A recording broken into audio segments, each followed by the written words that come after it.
주한미군이 철수하면 일본부터 무너진다. 일본 방위성이 한국의 자주국방 선언에 발칵 뒤집혔습니다. 신뢰를 주제로 열린 경주 에이펙 회의.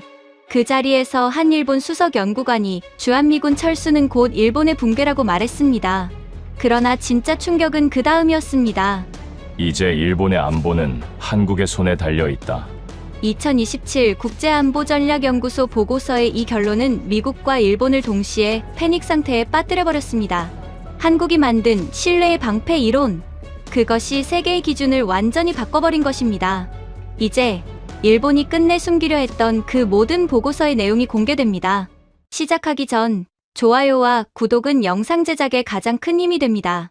저는 일본 방위성 전략연구소의 수석연구관 다카하시 겐타로입니다. 미일 안보 협력을 20년 넘게 다루어온 제게 한국은 언제나 분석과 계산의 대상이었지요. 최근 워싱턴과의 회의에서 한미 방위비 협상과 관련된 보고서가 제게 던져졌습니다. 상관인 야마구치 국장이 제게 차갑게 말했습니다. 다카하시 군, 이 미군 철수의 진실 보고서 말이야. 결론은 하나여야 하네. 한국은 미국의 그늘 없이는 아무것도 할 수 없다. 이견은 받지 않겠네. 그게 워싱턴과 도쿄의 입장이다. 그의 목소리는 회의실의 공기처럼 차가웠습니다. 이것이 제 연구의 확고한 전제였습니다. 감히 누구도 의심하지 못하는 강력한 결론이었지요. 모든 것은 그렇게 계산된 오만 속에서 시작되었습니다. 도쿄의 회의실은 보이지 않는 불안감으로 가득했습니다. 한국의 방산 수출, 독자적인 기술력, 그리고 외교적 자주 노선이 연일 뉴스를 장식하고 있었기 때문입니다. 한 동료가 제게 조용히 물어오더군요. 다카하시, 한국이 정말 자주국방을 완성한다면 우리 일본은 어떻게 되는가? 그의 목소리에는 숨길 수 없는 두려움이 묻어 있었습니다. 저는 그를 바라보며 단호하게 말했습니다. 쓸데없는 걱정일세. 그건 한국 특유의 감정적 결단일 뿐이야. 하지만 제 목소리는 정작 제 자신을 설득하지 못했습니다. 일본의 정책은 언제나 수치와 계산 위에 세워져 왔습니다. 신뢰가 아닌 이해타산, 관계가 아닌 명분이 우선이었죠.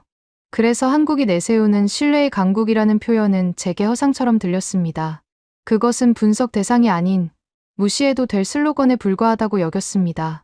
바로 그 순간 야마구치 국장이 제 보고서를 손가락으로 툭 치며 비웃었습니다.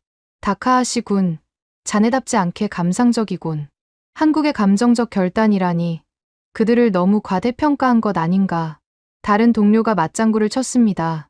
그들은 그저 반짝하는 불꽃일 뿐입니다. 곧 꺼지겠지요. 저는 자리에서 일어나 정면으로 그들을 바라보았습니다.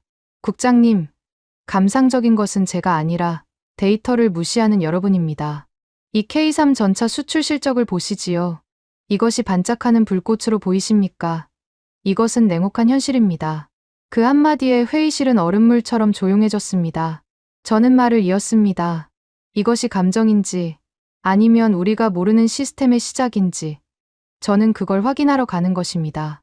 신뢰로 세운 자주국방이라니 참 듣기 좋은 슬로건이군. 저는 그렇게 중얼거리며 새로운 임무 지시서를 확인했습니다. 야마구치 국장이 다시 지시를 내렸습니다. 다카하시, 경주 에이펙 안보테크 협약에 참석해. 그들의 자주국방 실태를 자네의 그 데이터로 직접 보고하게. 이노테크라는 기업도 꼼꼼히 살펴보게나. 그의 말에는 가시가 돋친 듯 했습니다. 저는 냉소적으로 대답했습니다. 알겠습니다. 결국 일본이 도와야 할 시스템인지 확인해 보겠습니다. 그 K3 데이터가 단순한 우연임을 증명하고 싶었는지도 모릅니다. 한국에 도착한 첫날, 공항 근처의 도로는 붉게 물든 단풍으로 덮여 있었습니다. 사람들은 바쁘지만 질서정연했고 서로에게 가벼운 미소를 건네더군요. 하지만 저는 그 모든 풍경을 보여주기 위한 가식이라 여겼습니다. 그날 밤, 호텔 창문을 통해 본 단풍잎이 바람에 흩날리며 제 마음의 균열을 예고하고 있었습니다.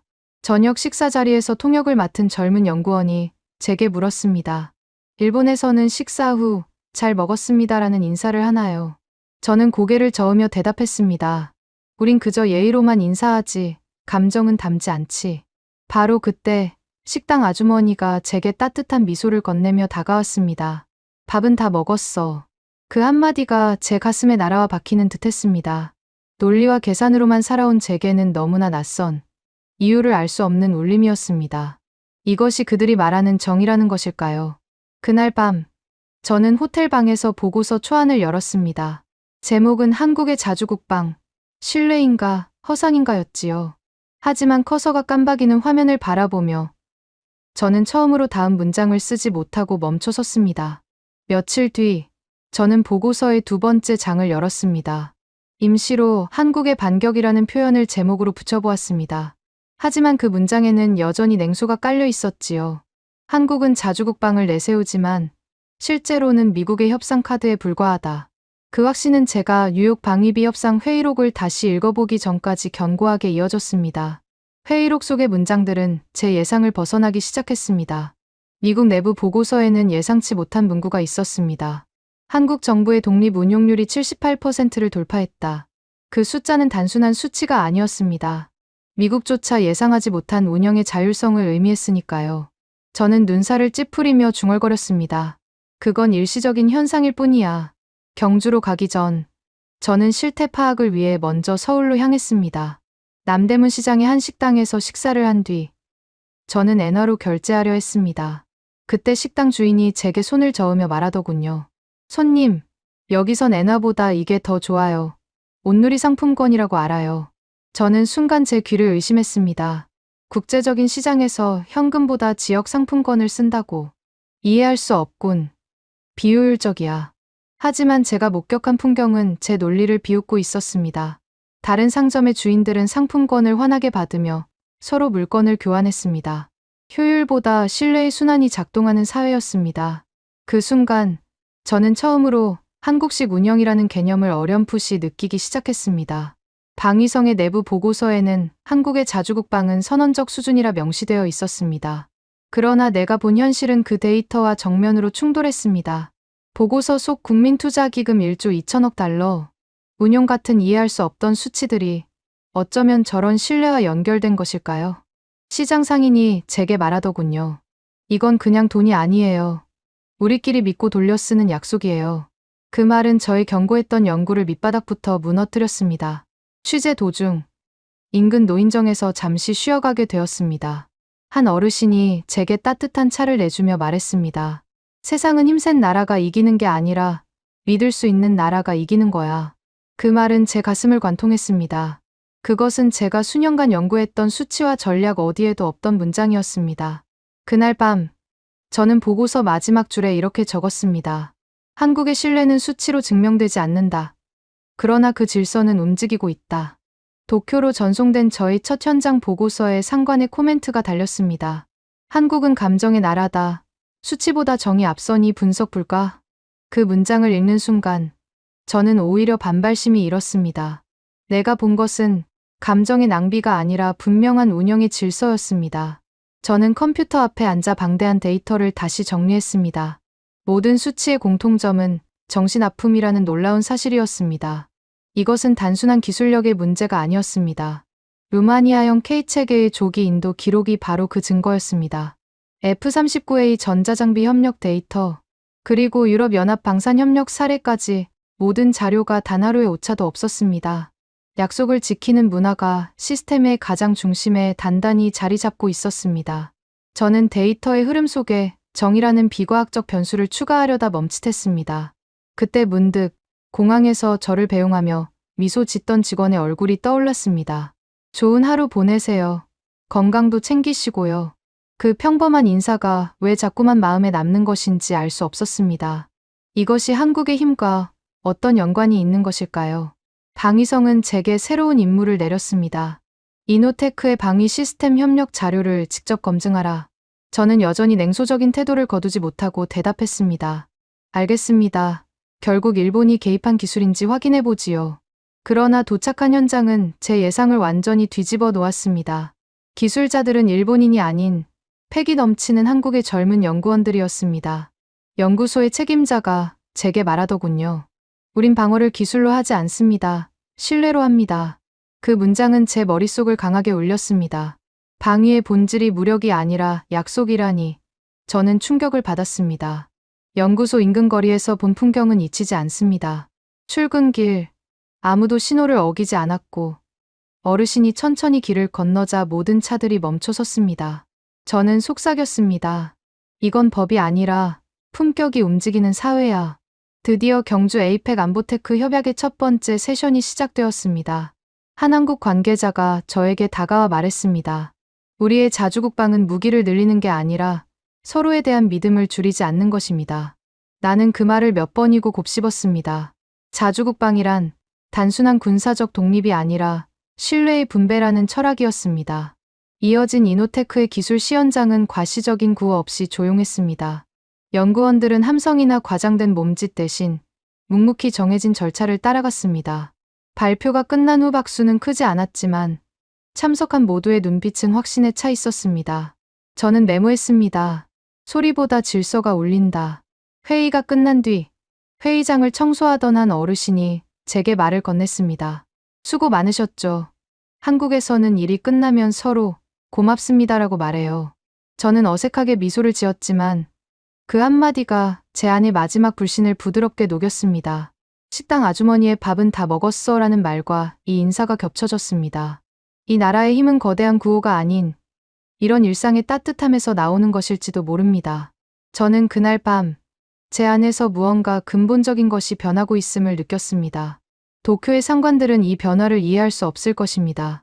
그들은 여전히 한국을 감정의 나라라고 부르고 있었으니까요. 저는 이 모든 관찰 결과를 정리하기 시작했습니다.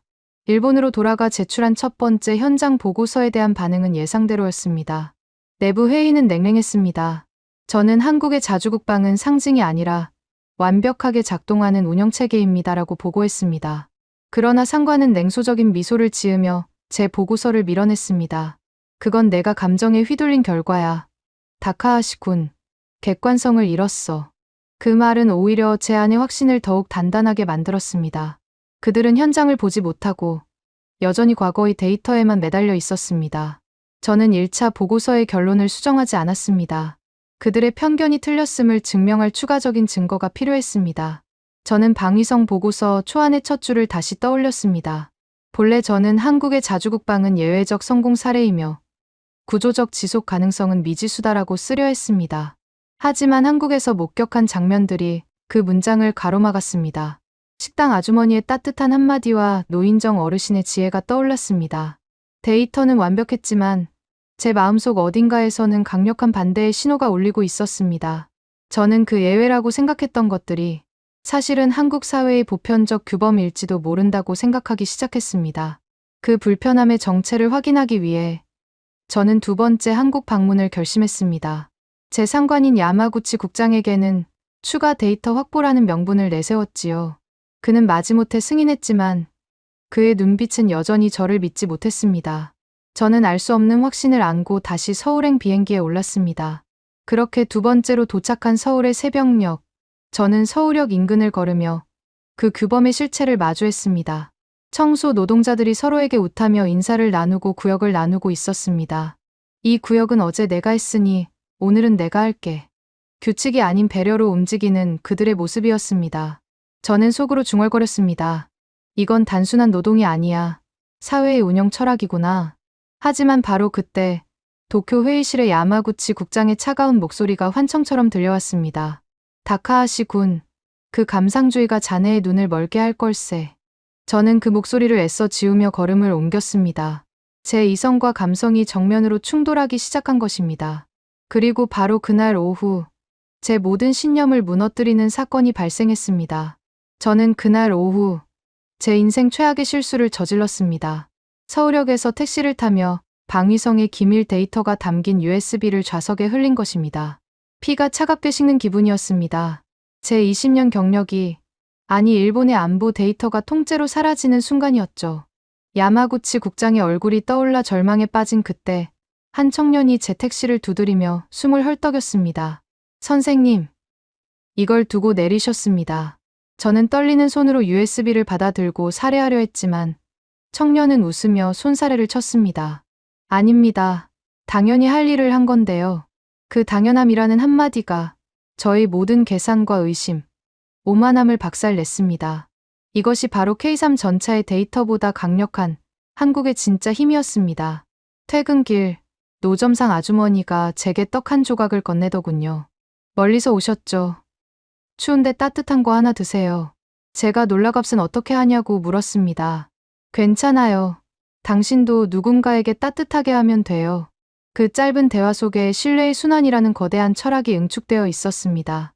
저는 호텔로 돌아와 1차 방문 때 이노테크에서 받았던 자료를 다시 검토했습니다. 서로의 실패를 함께 복구한다. 그 계약서 조항이 이제야 이해가 되기 시작했습니다. 저는 이 경험을 바탕으로 훗날 한일 신뢰협약 초안의 기초를 다지게 되었습니다. 저의 냉소는 확신으로 바뀌고 있었습니다. 저는 최종 보고서의 제목을 수정하기로 결심했습니다. 기존의 한국의 자주국방, 신뢰인가, 허상인가라는 제목을 삭제했습니다. 그리고 새로운 제목을 적어 넣었습니다. 한국, 신뢰의 강국 예외가 아닌 보편의 시스템. 부제는 이렇게 달았습니다. 조용한 힘은 믿음에서 나온다. 그 말은 제가 한국에서 배운 모든 것이었습니다. 제 안의 오만은 이제 존경으로 바뀌어 가고 있었습니다. 이것이 저의 두 번째 한국 출장에서 얻은 흔들리지 않는 결론이었습니다. 서울에서의 충격적인 경험을 안고 저는 마침내 경주 에이펙 후속 협약의 날을 맞이했습니다. 이번에는 단순한 참관인이 아닌 핵심 발제자 자격이었지요. 그날 회의의 주제는 단 하나, 바로 2027년 국제안보전략연구소 보고서의 공식 발표였습니다. 이 보고서는 한국이 주도한 신뢰의 방패 이론을 세계의 새로운 표준으로 명시하고 있었습니다. 제 순서가 되자 저는 워싱턴과 도쿄의 대표단들을 정면으로 바라보며 입을 열었습니다. 미군이 철수하면 일본부터 무너집니다. 회의장이 술렁였지만 저는 말을 이었습니다. 이제 일본의 안보는 한국의 운영에 달려 있습니다. 그날 공개된 보고서의 데이터가 제 발언을 뒷받침했습니다. 워싱턴과 도쿄는 동시에 충격에 휩싸였습니다. 제 발언의 근거가 스크린을 통해 즉각 증명되었습니다. 발표의 하이라이트인 이노테크의 실시간 방위 시스템 시연이 시작된 것입니다. 군, 기업, 시민이 동시에 참여하는 실시간 대응 모듈이었지요. 수백 개의 노드가 코드 한 줄의 오차도 없이 완벽하게 움직였습니다. 저는 속으로 중얼거렸습니다. 이건 기술이 아니라 운영의 신뢰다. 한 유럽 대표가 제 쪽을 바라보며 날카롭게 질문했습니다. 이런 모델은 한국만 가능합니까? 우리는 같은 결과를 낼 수 없나요? 그 질문에 단상에 함께 있던 한국 측 대표가 조용히 미소 지으며 대답했습니다. 시작은 제도지만 끝은 문화입니다. 신뢰는 수출이 아니라 축적입니다. 저는 그 말이 한국 사회를 설명하는 완벽한 요약이라 느꼈습니다. 훗날 뉴욕에서 상정될 UN 안보지수와 OECD, 방위 투명성 모델 개정안의 핵심 철학이 바로 이것이었습니다. 행사 외곽에는 일반 시민들이 참여할 수 있는 체험 부스가 있었습니다. 노인부터 청소년까지 모두가 질서 있게 줄을 서고 안내원의 지시에 조용히 따랐습니다. 이건 통제가 아니라 자발적 존중이네. 저는 수첩에 다시 한번 메모했습니다. 한국의 신뢰는 시스템 밖에서도 완벽하게 작동한다. 발표가 끝난 후 한 한국 기자가 제게 물었습니다.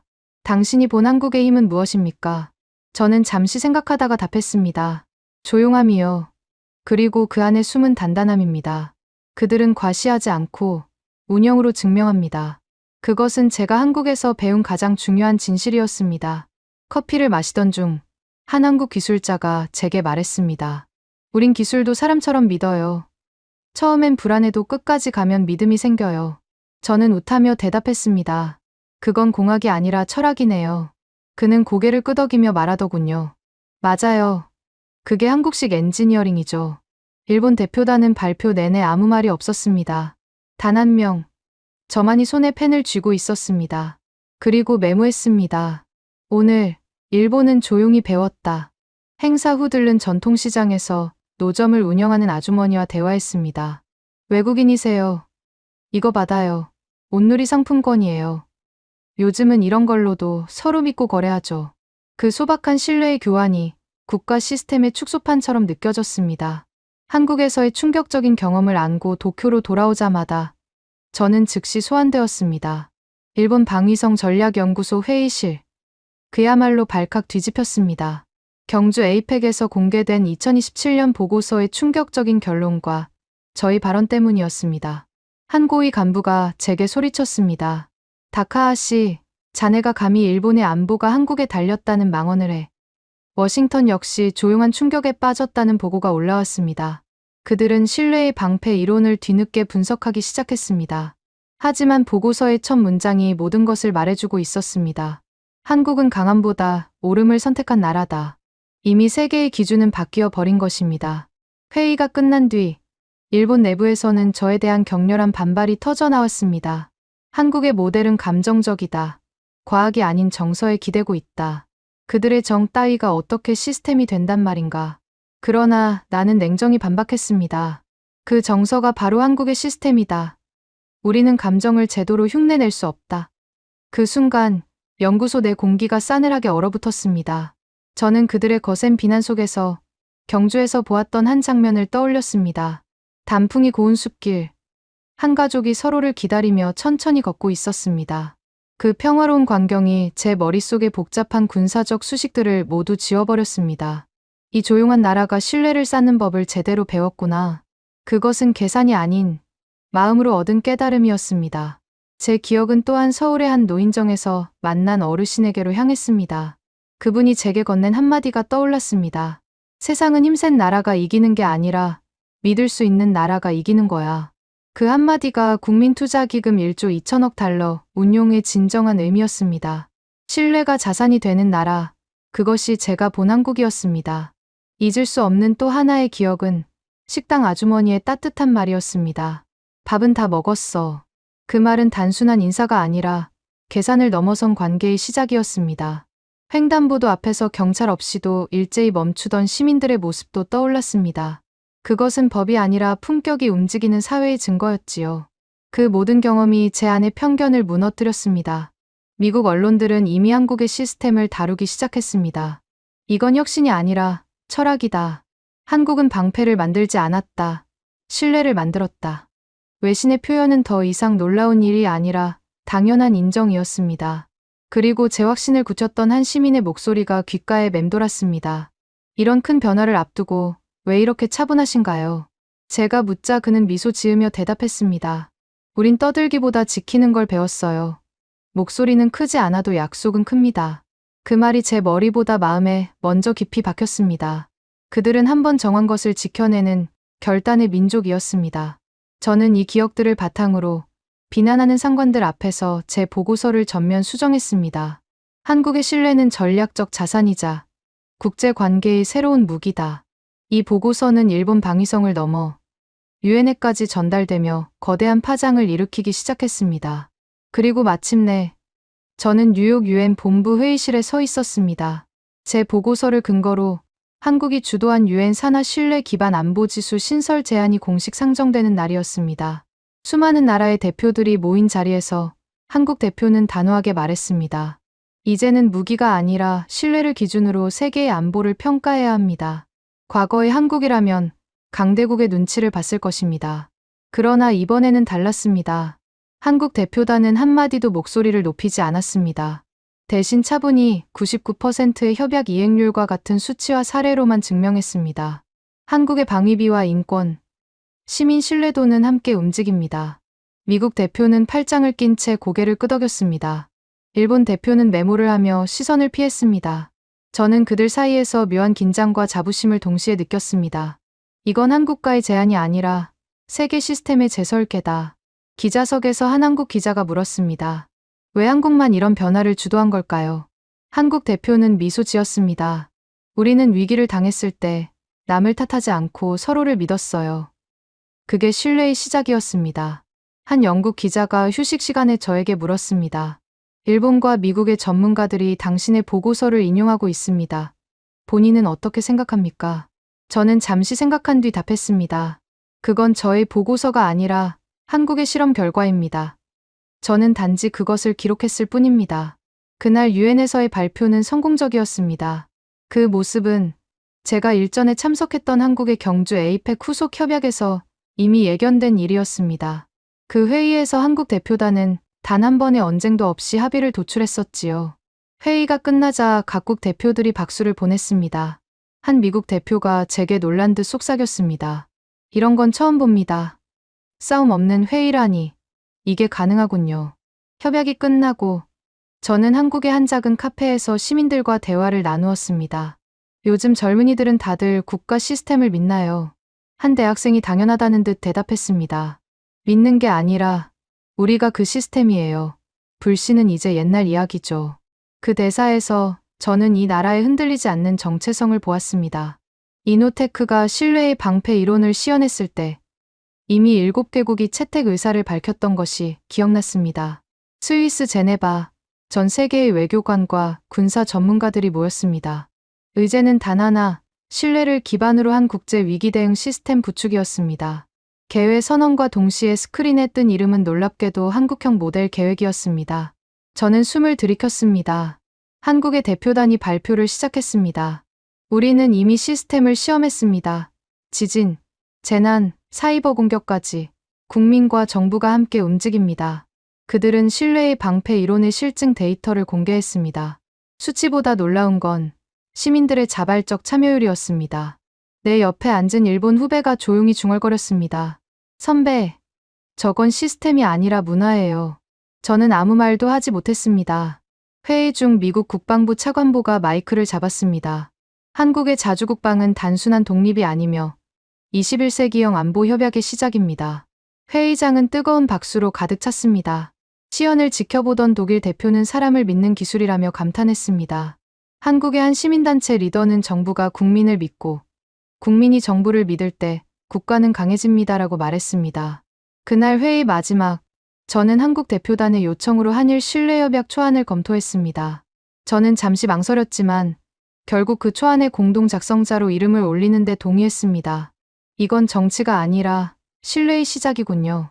귀국 비행기에서 본 뉴스 헤드라인은 신뢰는 힘보다 오래 간다는 문장으로 가득했습니다.